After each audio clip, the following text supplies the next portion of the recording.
মুসলমান সমাজ নষ্ট করার কিছুমান মানুষ আছে মুসলমান সমাজে, মুন্সি, মৌলানা, হাজি, গাজী, পাজি, এই ধরনের মানুষে এক একজন সময় এক একটা করে ফতোয়া জারি করে আর এক একটা করে সমস্যা আসে। আর সেই সমস্যার থেকে কিন্তু মুসলমানের হারাশাস্তি হয়। এই দেখেন বর্তমান যুগ আরম্ভ হয়েছে, এই যুগের মধ্যে কিছুমান মানুষ হইতেছে ছোট ছোট মানুষ 20 থেকে 25, তারাই নাকি হইতেছে পীর সাপ, হুজুর সাপ, ফেটি সাপ, দারাস সাপ, কাল দারাস সাপ। এগোরে সাপ সমাজটা ধ্বংসই করলো। মুসলমানের কিছুমান মুন্সি, মৌলানা, মুফতি, হাজি, গাজী, পাজি, এই ধরনের কিছুমান মানুষে এই মুসলমান সমাজ নষ্ট করে দিল। এর কারণ হলো কি, এরা এক একটা সময় এক একটা করে ফতুয়া জারি করে, যেই ফতুয়ার জন্য কিন্তু দেখা যাইতেছে সমাজে বিশৃঙ্খলার সৃষ্টি হয়। যেমন ধনী মানুষের পেটের যদি পেট হয় তাহলে মনে করবেন যে ওটা বলে প্রেম করে পেট হয়েছে, আর গরিব মানুষের পেটের যদি পেট হয় ওটা বলে কুকাম আকাম করে পেট হয়েছে। তো এই যে এই ধরনের উদাহরণ দিলাম আমি। আবার দেখবেন যে 20 থেকে 25 বছর বয়স হয়েছে, এ শালাও দেখবেন পীর সাপ সেই জায়গা সেগা জানতেছে না কোনো কিছু, অফিস সাপ সেই জায়গা সেগা অর্থরও অভাবেই করতেছে না, কিসের জন্য করতেছে না, নুচ্চামির আশাই করতেছে, মোটামুটি পীর সাপ সেই জায়গা সেগা।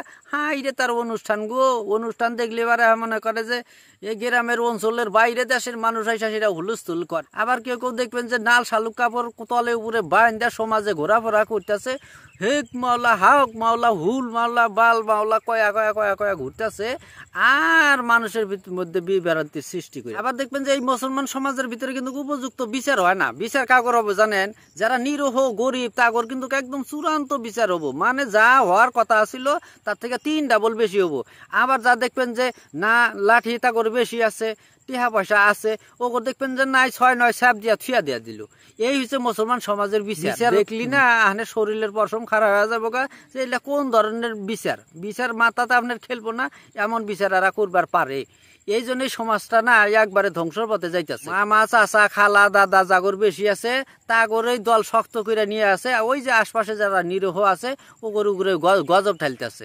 মানে যে কোনো টাইমে যদি খালি কোনো পেঁচাল একটা হয়, সব রসুনের গোয়াই এক জায়গাত হয়, কি করে তারা প্রতিবাদ করে, মানে যে কোনো প্রকারে তাগর হ্যারাসমেন্ট করবো। কিন্তু অথচ দেখা গেল যে এরাই দোষী, কিন্তু এরা যেটা দোষী সে দোষী তো সেই কার কথা যে একবারে এগরে ব্যক্তি মিলে যদি ফাঁসি দেন তাও কিন্তু মনের আক্ষেস পূরণ হবো না। কিন্তু এরা কি করতেছে, ওই দল বল দেখাইয়া সেই বস্তুটা ছোট করে হলাইতেছে, মানে না হওয়া করেই দিতেছে।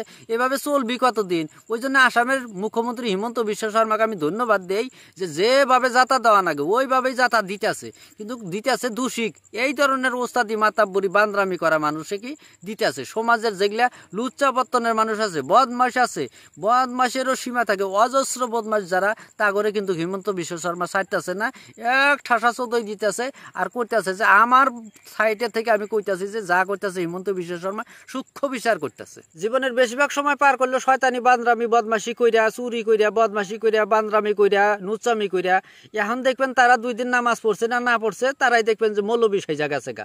হাই রে তাগর মাতাব্বরির চোদনে যে কটা ভালো আছে সে কটাও জায়গা পাইতেছে না। হাই রে তাগর মাতাব্বরিকে হক বে হক নাই কইরা বেড়াইতেছে, বান্দরামি নুচ্চামি কইরা যে কোনো প্রকারে জীবন বাঁচাইতেছে। কিন্তু দিনের পহরে দেখবেন যে তারা ওয়াজ গবি আলাইহে সাল্লাম। এই হয়েছে মুসলমান সমাজের ব্যাপার।